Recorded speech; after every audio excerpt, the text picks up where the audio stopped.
Hello everyone and welcome to only IAS. आज हम लोग साइंस के बहुत इंपॉर्टेंट कॉन्सेप्ट पर बात करेंगे, सीओएफ्स, एमओएफ्स और मेरे पीछे लिखा हुआ है जियोलाइट। अब ये क्या है? देखो, सीओएफ होता है कोवेलेंट ऑर्गेनिक फ्रेमवर्क, एमओएफ होता है मेटल ऑर्गेनिक फ्रेमवर्क और जियोलाइट जियोलाइट होता है। समझ में आ गया आपको पूरा? ऐसे बिल्कुल भी समझ में नहीं आएगा। हम लोग बिल्कुल डिटेल से इसके एप्लीकेशन पर फोकस करते हुए पढ़ेंगे, क्योंकि यूपीएससी बेसिकली इनके थोड़े से बेसिक्स पर पूछता है और थोड़े इनके एप्लीकेशन पर पूछता है। तो ये नायाब टेक्नोलॉजी क्या है, इसके बारे में चर्चा करें उससे पहले में ये जानना जरूरी है कि ये न्यूज में क्यों रहा था। तो हाल फिलहाल के संडे एडिटोरियल में ये एक न्यूज आया था जियोलाइट ऑक्सीजन कॉन्सेंट्रेटर का, जिसमें बोला कि ये केमिस्ट्री को 3 डायमेंशन में लेके चले गए। अब ये सुनने में बड़ा रोचक लग रहा है कि यार केमिस्ट्री को 3 डायमेंशन में कैसे लेके चले गए, या फिर केमिस्ट्री तो ऑलरेडी 3 डायमेंशन में था। लेकिन इसके पीछे का क्या रीजन है, इसको हम समझने की कोशिश करते हैं। इसके लिए मुझे थोड़ा सा माहौल बनाना पड़ेगा। तो सबसे पहले पढ़ते हैं why in news. Why in news में सिंपल जियोलाइट ऑक्सीजन कॉन्सेंट्रेटर्स अभी हाल फिलहाल में न्यूज में रहा था, क्योंकि कोविड सिचुएशन में आपने देखा होगा कि जहां तक हम लोग एक तरफ बात करते थे कि ऑक्सीजन को एटमॉस्फेयर से एक्सट्रैक्ट करने के लिए हमें ऊंचे ऊंचे प्लांट्स लगाने पड़ेंगे, बड़े बड़े इंडस्ट्रीज सेटअप करने पड़ेंगे, तब जाके हम अपने एटमॉस्फेयर से ऑक्सीजन को निकाल सकते हैं बाहर। आपके लिए एक छोटा सा क्वेश्चन है जो कि आपको कमेंट सेक्शन में बताना है कि हमारे पूरे एटमॉस्फेयर में ऑक्सीजन कितना % होता है। ठीक है, सिंपली आप कमेंट करके बता सकते हो। इसके बाद देखो क्या हुआ कि इसको हमने रिड्यूस किया, उस बड़े बड़े ऊंची ऊंची इमारतों के बराबर प्लांट को हमने रिड्यूस किया इंडिविजुअल्स कैपेसिटी के हिसाब से। छोटे छोटे ऑक्सीजन कंसंट्रेटर्स बनने लगे। अब ये कैसे हुआ, इसके लिए हेल्प ली गई जियोलाइट की। अब भाई ये जियोलाइट क्या है, इसको समझने के लिए हमें सीओएफ्स पढ़ना पड़ेगा, एमओएफ्स पढ़ना पड़ेगा, उसके बाद जियोलाइट पर हम आएंगे। तो सबसे पहले हम पढ़ते हैं सीओएफ के बारे में। सीओएफ मैंने बताया था कोवेलेंट ऑर्गेनिक फ्रेमवर्क को बोलते हैं। यहां पर सीओएफ्स की बात करें तो ये 2 और 3 डायमेंशनल स्ट्रक्चर्स होते हैं, जो कि एक तरीके से ऑर्गेनिक कंपाउंड से मिलकर बनते हैं। मैंने शुरुआत में बोला माहौल और कहानी बतानी पड़ेगी, तो माहौल बांधने के लिए मैं आपको कहानी सुनाता हूं। देखो, शुरुआती दौर में क्या हुआ कि अर्ली 20th सेंचुरी में यूजुअली लोगों को एक नया चीज पता चला कि भाई ये जो एटम है, एटम से बनता है मॉलिक्यूल। मॉलिक्यूल में दो चीजों को एक बॉन्ड के थ्रू हम अटैच कर देते हैं। सपोज करो ये बॉन्ड कोवेलेंट बॉन्ड है। अब ये जो इसका स्ट्रक्चर बना ना, इसमें बहुत मजबूती है। क्यों? क्योंकि ये कोवेलेंट बॉन्ड से जुड़ा हुआ है। ये दो एटम कोवेलेंट बॉन्ड से जुड़ा हुआ है। ये कार्बन, ऑक्सीजन, हाइड्रोजन, ऐसे कुछ एलिमेंट्स, एटम्स हो सकते हैं।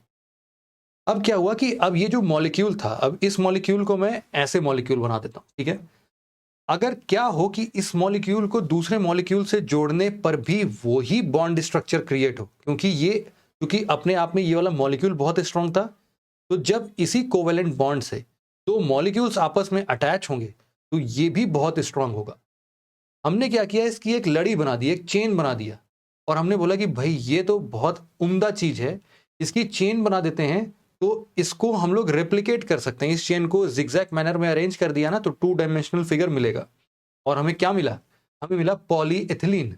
पॉलीएथिलीन क्या होता है? अरे वही जो नॉर्मल सब्जी खरीदने के लिए पॉलीथीन लेते हो ना, वही है पॉलीएथिलीन। तो पॉलीएथिलीन मिला और वो मजबूत भी होता है। आपको ये भी पता होगा कि कोई भी कपड़े अगर पहनते हैं हम लोग और उसमें हल्का सा पॉलिस्टर मिला होगा, तो कपड़ा मजबूत होता है, ज्यादा दिन तक चलता है, उसको धुलने पर उसका रंग वगैरह नहीं जाता है। क्यों? क्योंकि सेम वही बॉन्ड का। तो अब यहां पर सबसे इंपॉर्टेंट बात यह था कि चलो हम 2 डायमेंशनल स्ट्रक्चर तो बना लेते हैं। ये तो अर्ली 20th की बात थी, 20th सेंचुरी की बात थी। अब हम जी रहे हैं 21st सेंचुरी में। तो क्या 21st सेंचुरी में हमने कुछ नया किया? बिल्कुल किया। हमने इसको 3 डायमेंशनल कर दिया। कैसे? हमने बोला कि भाई ये जो मॉलिक्यूल का स्ट्रक्चर है, इसको थोड़ा सा हम लोग एक मेश जैसा बनाते हैं, एक नेटवर्क जैसा बनाते हैं।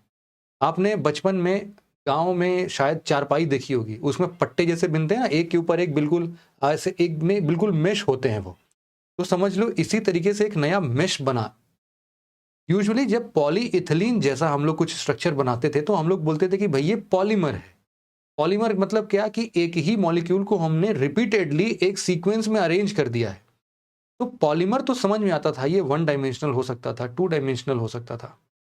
जब हम इस मेश की बात कर रहे हैं, 3 डायमेंशनल स्ट्रक्चर्स की बात कर रहे हैं, तो वहां पर बात आती है फ्रेमवर्क्स की।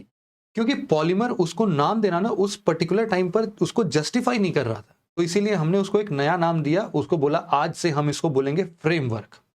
तो भाई 3 डायमेंशनल ये जो फ्रेमवर्क है, क्योंकि ये कोवेलेंट बॉन्ड के साथ जुड़े होते हैं और इसमें ऑर्गेनिक केमिस्ट्री वाले एलिमेंट्स लगे होते हैं, इसीलिए कुल मिला जुला के इनको बोल दिया गया COFs, मतलब कोवेलेंट ऑर्गेनिक फ्रेमवर्क्स।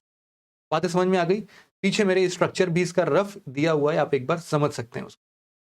तो फंक्शनल 2D एंटिटी की बात हो, 2 डायमेंशनल एंटिटी की बात हो, या फिर 3 डायमेंशनल एंटिटी की बात हो, यहाँ पर वायर मेश फेंस जैसा कुछ दिख रहा है स्ट्रक्चर, इसको हम लोग बोलते हैं COFs।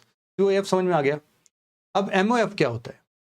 MOF देखो, मेजरली यहाँ पर जो हम लोग ऑर्गेनिक कंपाउंड्स की बात कर रहे थे, अगर इसी ऑर्गेनिक कंपाउंड में बीच बीच में हम लोग मेटल्स लगा दें, मेटल्स हमारे पास अच्छा खासा रेंज है, हम लोग बेरिलियम से लेके जिंक तक के कोई भी मेटल लगा सकते हैं, तो ये बनेंगे हमारे मेटल ऑर्गेनिक फ्रेमवर्क। अब इसकी क्या खासियत होगी? इसकी बहुत ज़्यादा खासियत है। ये जो हमारा मेश बनता है ना, मेश के बीच में छोटे छोटे पोर्स होते हैं। इस पोर्स का इतना ज़्यादा एप्लीकेशन है क्योंकि ये हमारे ऊपर होता है, हमारे मतलब मेरे और आपके नहीं, जो इनको बना रहा है उनके ऊपर होता है। तो इसमें ये लोग क्या कर सकते हैं, उस पोर साइज को छोटा बड़ा कर सकते हैं। ये डील करते हैं नैनोमीटर स्केल पर। लेकिन अब आप सोचो कि अगर हमें कोई भी जहरीली गैस को एक्सट्रैक्ट करना हो, या फिर कोई सेंसर लगाना हो जिससे कि एक छोटा सा पोर्शन, जैसे भी एक भी एटम निकले ना उस जहरीली गैस का, तुरंत डिटेक्ट कर ले, ये कैसे हो पाएगा? ये सिंपली हो पाएगा ऐसे मेटल ऑर्गेनिक फ्रेमवर्क से। तो मेटल ऑर्गेनिक फ्रेमवर्क का ये जो पोर होता है छोटा छोटा, ये एक्चुअल में बहुत ज़्यादा हेल्प करता है ऐसे चीज़ों में जहां पर हम लोग बायो सेंसर्स की जैसे इसको यूज़ कर सकते हैं, या फिर हम लोग जैसे अभी ऑक्सीजन कंसंट्रेटर की बात हो रही थी ना, वैसा यूज़ कर सकते हैं। तो अब हमारा नेक्स्ट टॉपिक क्या आएगा? एप्लीकेशन इनका। देखो, एप्लीकेशन में बहुत वाइड यूसेज है। वाइड यूसेज मतलब कि हम लोग इनको गैस स्टोरेज के लिए यूज़ कर सकते हैं क्योंकि ये बहुत रॉबस्ट होते हैं। बैटरी मेकिंग में भी यूज़ कर सकते हैं। सुपर कैपेसिटर्स बना सकते हैं क्योंकि ये लोग चार्ज को स्टोर करने की भी कैपेसिटी रखते हैं, और केवल चार्ज को स्टोर ही नहीं करते हैं बल्कि आप उसको एज ए कंडक्टर भी यूज़ कर सकते हैं। तो मतलब अनगिनत फायदे हैं इनके। इसके अलावा सेंसर्स, मैंने आपको ऑलरेडी बोल दिया, कैटलिस्ट का काम करते हैं। और कहीं पर भी ड्रग डिलीवरी की बात होती है। ड्रग डिलीवरी कैसे? मान लो कि हम एक ऐसा हैवी डोज ऑफ मेडिसिन ले रहे हैं जो कि अचानक से अगर हमारे पेट के अंदर जाके घुल जाएगा तो बहुत ज़्यादा केमिकल रिएक्शन पैदा करेगा। इस चीज़ में अगर हमने एक स्ट्रक्चर में MOF के अंदर में उसको डाल दिया और बोला कि भाई इतना छोटा पोर कर देते हैं ना कि सब कुछ पेट में एक साथ जाके नहीं फैलेगा, बल्कि वो थोड़ा धीमे धीमे करके डिस्ट्रीब्यूट होगा बॉडी पार्ट्स में, तो उस केस में अगर हमें ड्रग डिलीवरी सिस्टम में इसको यूज़ करना है, वहाँ पर भी यूज़ कर सकते हैं। हम लोगों को जहाँ पर भी एक्सपेंसिव मेटल्स को रिप्लेस करना होता है, वहाँ पर भी ये MOFs बहुत अच्छे तरीके से काम आते हैं। तो एक्चुअल में क्या है ना कि यहाँ पर अब हमारे आपके ऊपर है कि हमें क्या डिजायर्ड मटेरियल चाहिए, उस डिजायर्ड मटेरियल जैसा MOF हम बना देंगे। अब जैसे अगर हम जियोलाइट की बात करते हैं तो जियोलाइट कुछ ऐसा दिखता है।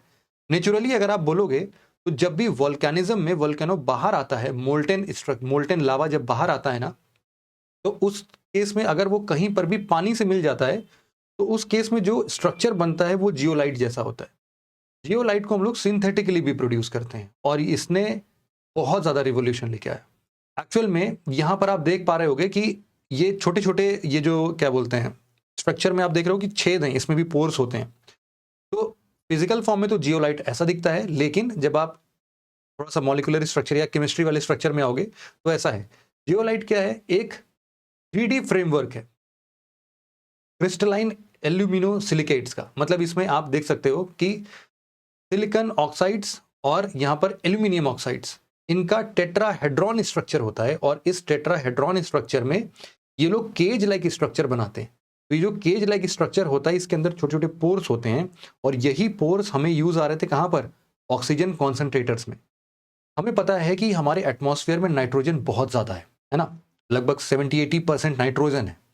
तो अब अगर उसमें से हमें ऑक्सीजन को एक्सट्रैक्ट करना है तो हमारे लिए बहुत चुनौती भरा था कि नाइट्रोजन और ऑक्सीजन के बीच में हम कैसे उसको डिफरेंशिएट करें, कैसे अलग करें। क्या केमिकल रिएक्शन से करें? केमिकल रिएक्शन से डेफिनेटली वो प्रोसेस थोड़ा कॉम्प्लेक्स हो जाता है। यहाँ पर सबसे बेस्ट फॉर्म आता है कि हमें कुछ करना ही नहीं है, केवल इधर से एक तरफ से हवा भेजना है और दूसरे तरफ से प्रेशर्ड फॉर्म में ऑक्सीजन निकालना है। क्यों? क्योंकि हम समझ सकते हैं कि ऑक्सीजन कितने बड़े उसमें एटम में बाहर निकल सकता है, उतना ही पोर साइज बना दें इसका। और इसको चूंकि ये कंडक्टिव नेचर का होता है, तो हम इस पे चार्ज्ड पार्टिकल को भी अटैच कर सकते हैं। तो ऐसा हो सकता है कि नाइट्रोजन के एटम्स इस पे स्टिक कर जाएं, या फिर जो भी इसके मान लो आयंस बनेंगे नाइट्रोजन के, वो इस पे स्टिक कर जाएंगे और ऑक्सीजन बाहर निकल जाएगा। तो जहां एटमॉस्फेयर में हम देखते हैं कि 10% 20% ऑक्सीजन है हमारा, वहीं पर जब ये ऐसे ऑक्सीजन कंसंट्रेटर से पास होके बाहर निकलता है ना, तो वहां पर हमें मिलता है 90% 95% तक का ऑक्सीजन। तो अब हमें और क्या चाहिए, ऑक्सीजन सिलेंडर में तो यही मिलता है। तो इसीलिए ऑक्सीजन कंसंट्रेटर बनाना जियोलाइट की मदद से बहुत आसान हो गया था। अब इसके एक दो आप बोल सकते हो एप्लीकेशन नहीं है, बहुत अलग अलग वेरिड सेक्शंस में आप इसके एप्लीकेशन को देख सकते हो। इन्वायरमेंट प्रोटेक्शन में अगर आप देखोगे तो वाटर डिकंटामिनेशन, मतलब जो न्यूक्लियर थर्मल पावर प्लांट्स होते हैं वहां से वाटर वेस्ट होता है ना, तो उस वेस्ट वाटर को ट्रीट करने के लिए भी ये जियोलाइट का यूज कर सकते हो। अगर कहीं पर किसी मेटल एड्जॉर्प्शन का देखते हैं कि वहां पर किसी ऐसे जगह पर मान लो सॉइल में बहुत ज़्यादा पोल्यूशन है मेटल का, वहां पर इसको यूज़ कर सकते हैं। कंस्ट्रक्शन के फॉर्म में कि कंक्रीट एडिटिव अगर हमें चाहिए या फिर वाटर सॉफ्टनिंग स्ट्रक्चर चाहिए, तो दोनों जगह इसका यूज़ कर सकते हैं। एग्रीकल्चर में यूज़ कर सकते हैं इसको, बायोफ्यूल्स बायोगैस के फॉर्म में यूज़ कर सकते हैं। मेडिसिन में मैंने आपको बताया कि ड्रग डिलीवरी में काम आता है। साथ ही साथ कॉस्मेटिक प्रोडक्ट्स में भी हम इसको यूज़ कर सकते हैं, डिटर्जेंट्स में हम इसको यूज़ कर सकते हैं, पेट्रोकेमिस्ट्री में यूज़ कर सकते हैं। मतलब कि ये एक ऐसा एप्लीकेशन, मतलब ये एक ऐसी टेक्नोलॉजी है जिसको आप कई सारे जगह पर लगा सकते हो। यहाँ पर सीधे ऊपर आप देख रहे हो, ये इसका एक्चुअल में स्ट्रक्चर है, टेट्राहेड्रॉन वाला स्ट्रक्चर जो आप बोलते हो। तो इस तरीके से आप वेरिड डिपार्टमेंट में एप्लीकेशन को इसको समझना। यूपीएससी जब भी एप्लीकेशन पूछे तो ऐसे जो टेक्नोलॉजीज होते हैं ना, इनका कोई एंड नहीं होता है एप्लीकेशन का। तो ऐसे सिचुएशन में आपको डी ऑप्शन पर टिक करना है, ऑल ऑफ द अबव। हालांकि ये हमेशा सही नहीं होगा, but most of the time आपको ये सही रिजल्ट देता है, क्योंकि ऐसे जिसमें अथाह एप्लीकेशन आ सकते हैं, ऐसे ब्लॉकचेन टेक्नोलॉजी है। ब्लॉकचेन टेक्नोलॉजी का ऐसा कोई काम ही नहीं है जो कि फ्यूचर में जाके ना हो, आगे का पूरा रिवोल्यूशन ही उस पर बेस्ड है। तो ब्लॉकचेन टेक्नोलॉजी का एप्लीकेशन पूछता भी है ना, तो ऐसा कुछ आएगा ही नहीं जिसमें डायरेक्टली इनडायरेक्टली ब्लॉकचेन टेक्नोलॉजी को हम ना यूज कर सके। सिमिलरली जियोलाइट के साथ भी है। तो आप थोड़े से सूझबूझ के साथ ऐसे क्वेश्चंस को अटेम्प्ट करने की कोशिश करना। आज की क्लास में आशा करता हूं कि आपको COF, MOF और जियोलाइट के बारे में पूरी जानकारी मिल गई होगी। Thank you very much for listening it very patiently friends. Have a nice day.